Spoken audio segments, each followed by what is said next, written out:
Hey all, here at OS Reviews. In this video, we are taking a revisited look at the HUAWEI P9 here in early 2020. This was a smartphone released in 2016, making it almost 4 years old, and it's a contemporary to devices like the LG G5 and also the original Google Pixel that we also did a throwback review on a few months prior, and you guys really seemed to like it. So I was curious to see how another phone from the similar time has aged. It's also interesting because this was when Huawei started to really up their photography game. It was the first device from them to use Leica branded optics, and ever since then, Huawei has become regarded as one of the best smartphone manufacturers in terms of camera quality on their flagship P and Mate series, and this is kind of what started that entire trend for them.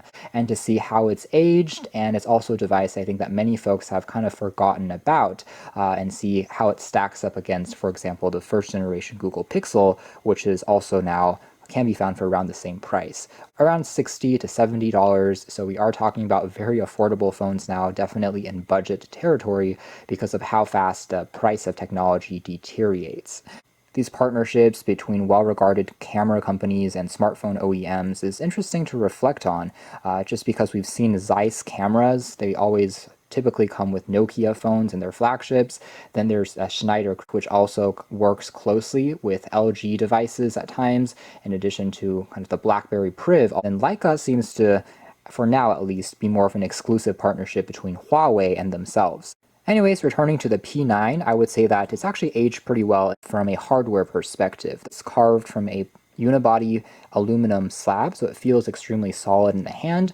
Pretty similar feeling, in fact, to the Google Pixel, which also uses a aluminum chunk. And there is some glass accents, such as on the top with that Leica lens, and there's delicate grooves underneath as well. That is, again, shared similarities with the Google Pixel and that glass visor design.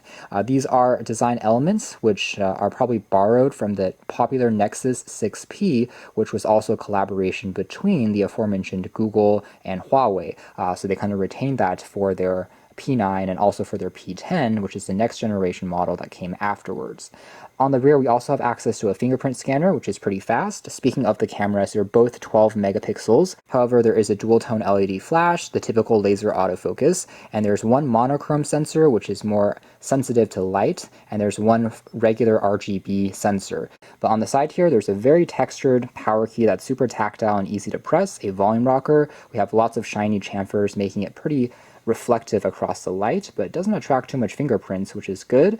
On the bottom here, there is a standard 3.5mm headphone jack, always nice to see, a reversible Type-C port that supports quick charging, a loudspeaker, which is unfortunately mono on the standard P9. There is a P9 Plus, which uses the same kind of internals, except it has stereo speakers, and it also packs in Force Touch, or 3D Touch as Apple likes to call it on their slightly older iPhones. It allowed the screen to recognize how much pressure you were exerting and then bring up contextual menus. However, even Apple these days is no longer really using 3D Touch. It's just something baked into the software just by a simple long hold. Now, the front of the phone is arguably the part that has held up the worst in terms of its age, just because after 2016 and 2017, phones quickly adopted a tall aspect ratio, which began that bezel-less trend. Before, it still had that 16:9 design, so as a result, we have larger bezels on the top and the bottom, which again, in 2020 aren't the most sightly things, but it still is definitely functional. On the top, speaking of, there is a front-facing 5-megapixel camera. There's also a proximity light sensor and a earpiece. And then down below here, this chin doesn't have any controls or keys, so they're still relying on-screen buttons, so it's a little bit of wasted space, but it does have some slight textures underneath, or grooves, on this gold edition, which matches kind of the grooves on the camera lens part. So it does show good attention to detail. Still up against similar phones, such as the original Google Pixel. You can see it's definitely not alone in having this overall design. They were just a bit more conservative back in the day, had larger bezels. Now, speaking of, the screen size of this phone measures 5.2 inches diagonally. It's a full HD panel. It's an IPS-NEO, which offers very good viewing angles, super wide, and pretty punchy and contrasty for a non-AMOLED display.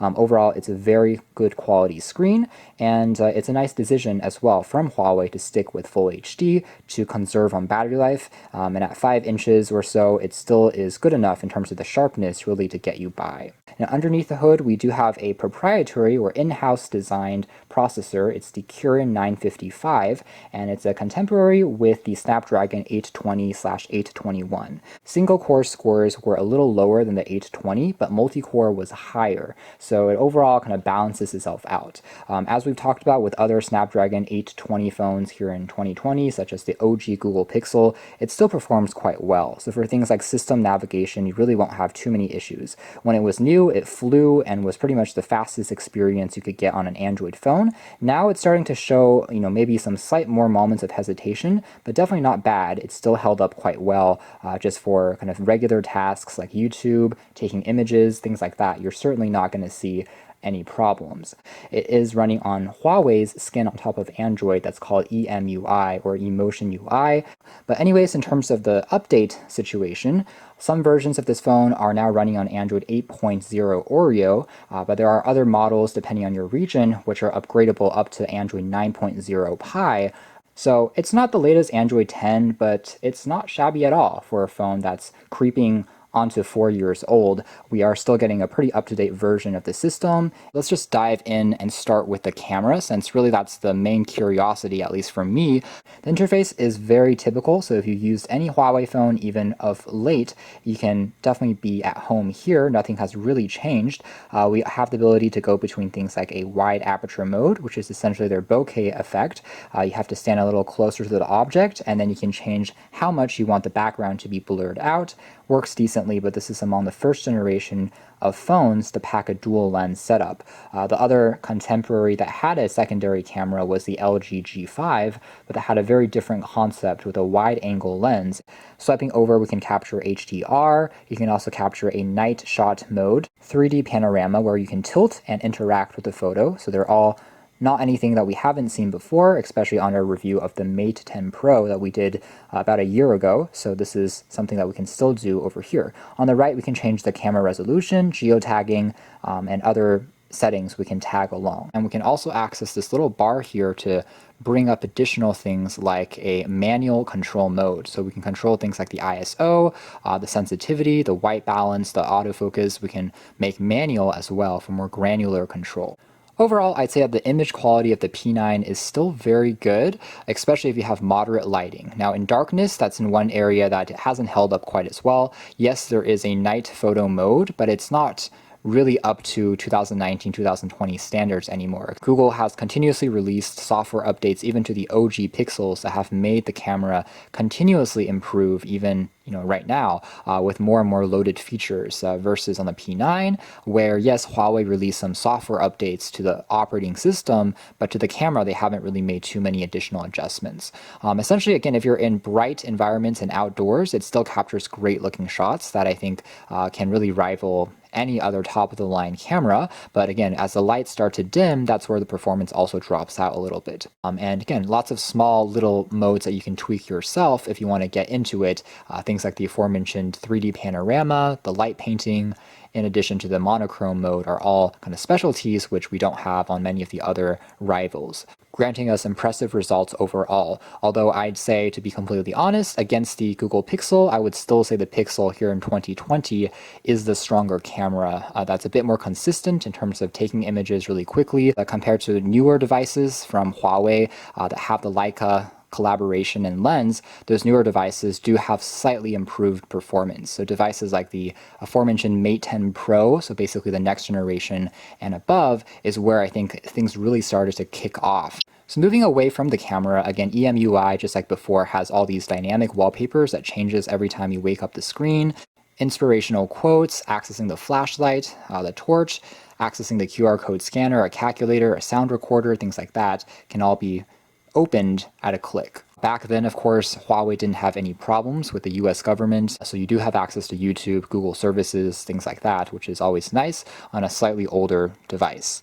In addition, standard tools that we have from Huawei include a calculator, so they're also slightly different looking from stock Android. There's also their version of a compass, transitions into the camera so you get a live view of what the compass direction is. Huawei Health, very similar to Samsung Health, also is a place where you can connect their wearables, and it also uses the accelerometer to basically track how many steps you've walked during the day. On the left side, we have access to a screen where it shows us our news feeds of interested articles. It also tells us things like our phone in terms of optimizing performance. We can also do a universal search through our applications, find contacts, things like that. So if we jump into web browsing and take a look at Chrome, we can see that loading back pages is still going to be very fast and responsive. Not too many surprises there, considering that the Kirin 955 is definitely still a very capable chipset. Definitely better than many entry-level phones on processors like the Snapdragon 630 or the 625. It's going to feel faster and smoother than that. So very good in terms of kind of scrolling and the general responsiveness. Let's try something else like, say, the Verge and see how it goes. Haptic vibration engines also feel quite responsive and clicky. No real complaints there. This is a pretty complex site, but it's going to load along, again, very nicely. And the optimization for battery is still also decent, I'd say. This has a 3000 milliamp hour pack, and I was certainly able to still use it for an entire day, if not stretching to 2 days before I needed to recharge it again. So I think EMUI has one of the more aggressive and better battery optimizations out of the proprietary system launchers I've tried. Let's do a quick sample of video playback and the speaker quality next. Let's crank up the volume.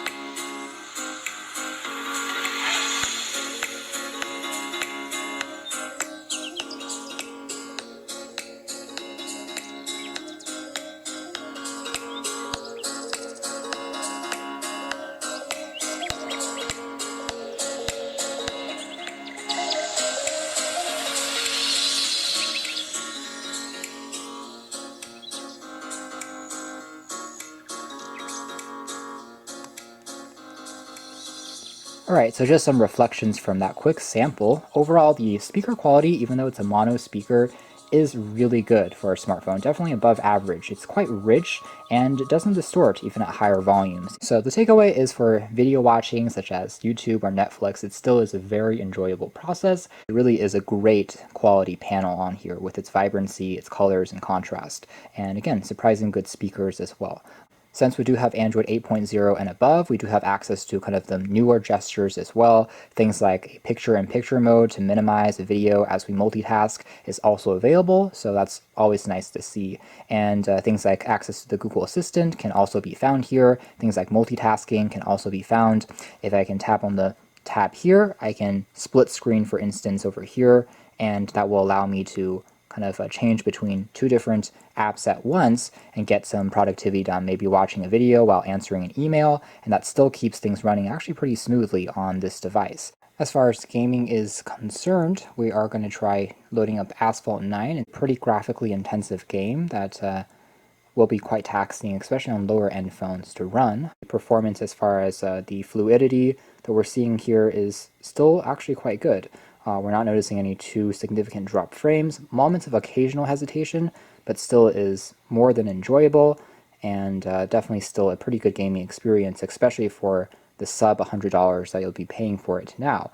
Finally, in terms of Nova Launcher, if you want to see what it looks like in a more stock experience, you can also fiddle around with that to give you a more pixel-like experience, being more clean, and it works equally as well. So that's more or less it as far as our revisited look at the Huawei P9 here in 2020. I would say that it still represents a very good value, in addition to packing still very similar fluidity and speed when it comes to system performance compared to, again, a Pixel device. We are also getting more of Huawei's customizations and extra tricks that if you are a fan of, say, Samsung phones, you also like that Huawei has presented, giving you slightly more options to tweak around with. And if you're on a budget, could be worth taking a closer look at. Could also be a great introduction to Huawei if you've never used one of their phones before, you've been hearing a lot about them in the news lately, and you're kind of curious. I think that this is as far back as I would go in terms of getting a used Huawei phone in 2020, kind of when they started taking photography more seriously by packing in Leica lens. If you are interested, you can check out more details in the links down below, but for now, that's been our video.